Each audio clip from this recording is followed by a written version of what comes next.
Okay, and we're good. My name's Janet Treasure, and I'm a consultant at the Maudsley Hospital and a professor of psychiatry at King's College London. The Maudsley Hospital is an institution that was set up to look after people with mental health so that they could get easily over the illness in the 1920s. The Maudsley has had a very important part in the history of eating disorders. This is because Gerald Russell, who was my predecessor, started a unit there in the 50s, and then he came back after spending some time at the Royal Free to set up a unit again in the 70s. And that time in the 70s was a really important time because he was able to set up a study funded by the MRC, which was examining people with eating disorders who'd been admitted to hospital and then examining what treatment would stop them relapsing and remitting and needing to come into hospital again. And that study was the first sort of psychotherapy study in eating disorders.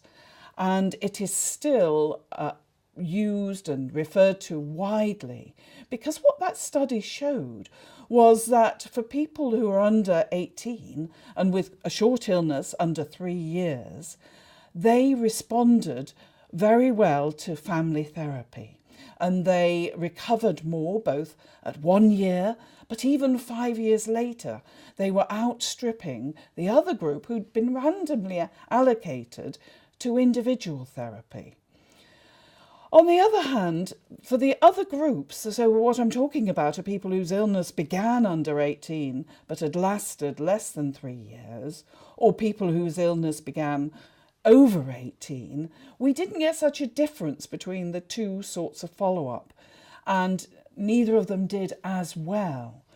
But this has been really inspirational for the treatment of anorexia nervosa because we now realise we don't have to admit everybody necessarily, although some need admission, but we're able to work with the families in the early cases and help recovery in quite a large proportion. So that has been transformational in changing the approach because the traditional approach was using hospital treatment and nursing care.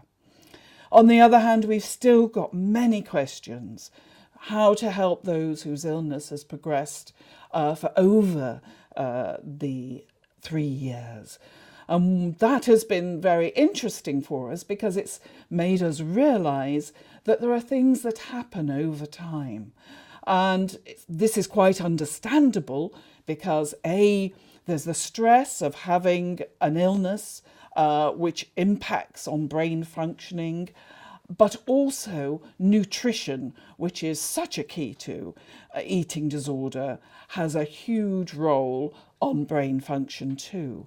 And we think that both of these impact on what we call neuroprogression, make the illness more stuck, get habits formed that the brain works on autopilot in an eating disorder fashion. That's what I know there. Okay, no, that's fine. That's very good.